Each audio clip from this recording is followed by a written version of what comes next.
Kobe. Most people know this city for its beautiful mountain nature, or perhaps its world famous Kobe beef. But what few people know is that it's also an underrated place to shop for Pokémon cards. While definitely smaller than Tokyo's Akihabara or Osaka's Nipponbashi, I highly recommend checking this place out. So keep watching to see where this mini card heaven is located and what my recommendations are. For the people that aren't as Japan obsessed as me, Kobe is a large city close to Osaka, which makes it ideal for a small day trip if you're staying in Osaka. By train it's only about 20 to 40 minutes depending on where you stay. We'll be getting off at the San no Miya station and going to the Kobe Sun Plaza Mall. To get to the mall, simply exit the station on the south side by following the exit 1 signs. When you're outside, you can simply cross to get to our first destination of the video. While this is not the main card area of Kobe, this Bukov location serves as a nice appetizer for what's to come in this video. While Bukov is of course not a card store, this does actually mean that sometimes there are very nice bargains to be found here, despite not having the best selection. As you can see, these cards have the Bukov 20% off sticker, which can mean big savings if you combine it with the fact that you actually have a tax-free discount as a tourist, which is why I always check out the Bukovs if I visit cities in Japan. You never know what you can find. One thing that's actually nice about this Bukov specifically is the fact that they have bulk bargain bins, where you can pick up cheap cards for 33 yen each. While of course you won't find any special cards here, it's nice to finish up artist collections or Pokemon master sets this way. And finally, a nice button to call the employees to the showcase. Now to those who watch me often, it will come as no surprise that I picked up this Duskull. The other cards are also no surprise. The Armored Mewtwo, of course. Picked it up twice. What else do you expect? Picked up a Deoxys Espeon Tag Team twice as well. An Umbreon. And finally this Arceus card. That was a promo for the Legends Arceus game in Japan. Now getting to the card store is actually as simple as going to the west side of the mall and going to the second floor. However, when I came here for the first time, I was struggling to find the way to the second floor. So here's a recording on how to get to the second floor from the moment where we left off, exiting the station. I will be speeding up this footage, but I'd like to remind you that it's possible to slow down the footage using the YouTube time controls. Though I don't imagine that being necessary, as we're just basically walking along the mall. Then once we come across the bridge to cross, we simply cross the bridge and we're at the mall, as indicated by the sign. And now we will follow the center plaza signs. It'll be pretty obvious when you're getting close, because just like in Akihabara or Nipponbashi, you will start to see a lot of shops with anime and figures, so if you're into otaku stuff like that, this is also the place for you. At this point of the hallway, just keep going straight until you're at the end of the hallway. And at that point you can go left and you'll come to an outside area. Those who can read katakana will notice it says Center Plaza, which is just where we want to be, as we can already see the first card store, which is a very well known Japanese card store called Yellow Submarine. The wanted posters for the cards you are looking to buy at this bulk bin area are just super cute. This first wall with common cards though did strike me as a bit odd. Usually when you see common cards they are playable in the TCG, while there are some playable cards here, not all of them are playable. But the next case does show some of the cards that we would expect for sale in a card store, such as art rares, baby shinies and stuff like that. Looking at a showcase like this always makes me realize how much of a golden era of Pokemon we're in right now, where so many different Pokemon get so many cool full art and AR cards. I actually also really like the full art cards of these eras, especially the new Rotom that just came out in English. Even though they're mostly still 3D generated art, they're kinda cooking with the backgrounds. The final showcase is a combination of the new set Inferno X and some trainer cards. All in all, this was not the biggest Pokemon collection in a Japanese card store, but a good start for now. The next card store is the card store that I used to tease Kobe in my very first Japan Pokemon video, called Card King. Sorry for the horrible camera movement, I was still quite new when I recorded this. Starting off, we've got some playable cards, which is not that interesting unless you plan to compete in Japanese events or tournaments. After that we have a showcase that has some special discounts, and above that are the SR and HR cards. You can see that this isn't your average card shop aimed at tourists, because supporter and promo are written in Japanese instead of English. There's also some vintage trainer cards, but let's look at the special promos to see if it's any good.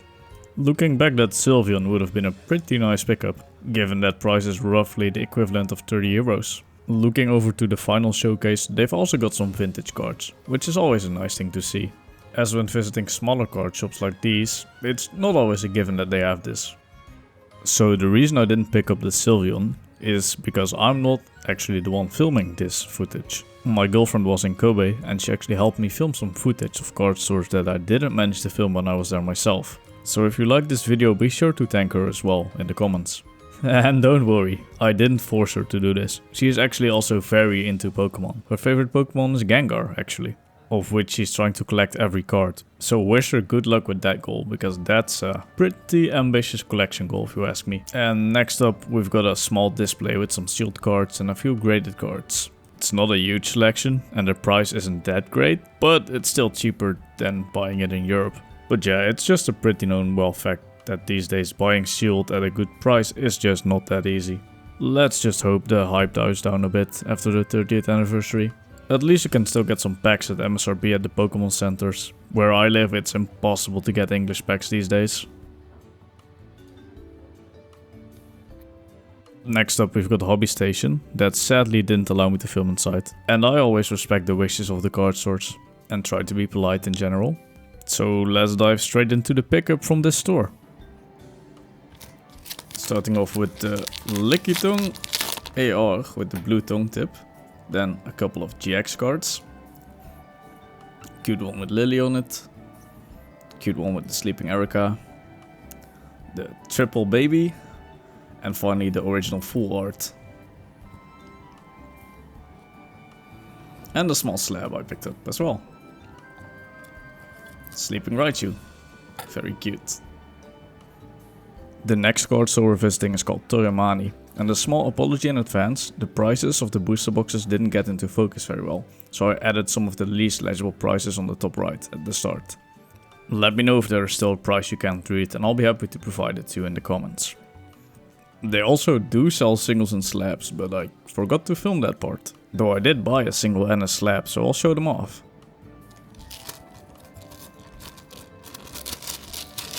The single is the Alakazam from 151. Very beautiful. And the slab is this Mewtwo V-Star, fighting the Charizard. I also have the Charizard, so this completes the set. The next store we're going to visit is called Card Square. After walking past all the Wise Swords anime waifus, we noticed something we don't see every day in Japan. English Pokemon cards and Pokemon cards accessories. I only know of one shop in my area that even sells accessories like this, like ETB sleeves, dice and deck boxes. So kinda cool to see it in Japan as well. It does make me wonder if the Japanese market does like buying these English accessories, the same way we like to buy Japanese ones. Of course it's very unlikely to find a good bargain on these English cards. Those 25th celebrations are usually a few cents here in Europe. I do suspect that the waifus are a good bargain for the Japanese though, since they are usually less popular in English. Also, it's kinda criminal that this Kingdra and Greninja are English exclusive cards, given the fact that they're a Japanese style artwork. I'm guessing that some of these promos also sell really well, given the fact that they're hits in the Japanese sets and you can just pick them up as a promo in English. It's also crazy seeing a German card in between all of these cards. I think I'd flip out if I saw a Dutch card though. The final interesting thing to show is the 23 karat gold Burger King promo from 1999. Next up, a card store that I've praised a lot, no pun intended, in my Osaka video. Praise. Of course, the ones in Osaka have a better selection, but don't sleep on this one. I think where this praise really shines is the fact that they have a lot of vintage singles, in different qualities as well. Which allows you to pick up a card that you'd like, maybe at a lesser quality, but a nicer price. Making it a bit easier to stay in budget. As you can see on this footage as well, one layer below they also have modern cards, but it was more focused on playable cards, so I didn't film a close-up. Now all of these singles are at the front of the store, but if you walk to the back there's actually another really cool display in my opinion. This display has a lot of playing accessories like playmats, deck boxes and sleeves, but also some really cool sealed stuff. Though, in my opinion, that Latios Fukuoka surprise box is still really overpriced. Kinda insane that a box with a 2000 yen MSRP price can get this expensive so quickly.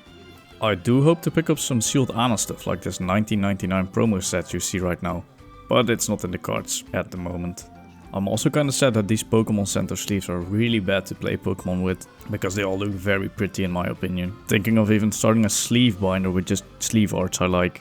Also, why is the art on Japanese boxes also so nice? I just feel like buying random boxes and displaying them in my house just because they look so pretty. Enough waffling, let's dive into the cards I picked up.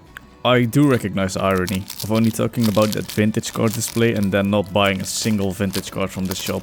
But most of the cards here are actually pickups for my sister, and she's not that much into vintage. The only cards I picked up for myself here is the Charizard here, the Zapdos from 151, and this Gyarados full art with the crown. That was it for card stores in Kobe, but I do have one little bonus card store in Osaka. This is Cardbox Osaka, and I actually didn't find this card store, it was my girlfriend that did, and she really wanted me to show it off, but of course the Osaka video is already on my channel. So I decided to include it as a bonus for this video, given the fact that Osaka and Kobe are close to each other anyways. The first thing notable about this card store is the nice amount of GX tag team cards they have available. Even these normal GX cards are getting quite expensive these days. Next up, they've also got quite a sizable supply of SR cards, also really nice to see. Also, fun fact, when doing this voiceover, it's the first time that I'm seeing the card store as well. While usually I've of course been in the card stores that I'm voiceovering. Something really cool about this card store, and that I would love to see in Western card stores as well, is the fact that they are selling decks, pre-assembled decks. As you can see, there's an entire deck list for just 2500 yen. But of course, that's not that interesting if you don't play the game. Alright friends, that was it for this video. I will be back in Japan the first half of 2026, so do stay tuned for more videos on Japan. I intend to revisit the cities I've shown before, but I will also be traveling further down the south, visiting places such as Hiroshima, Fukuoka and Nagasaki to name a few. So thanks for watching, and I hope to see you on the next one.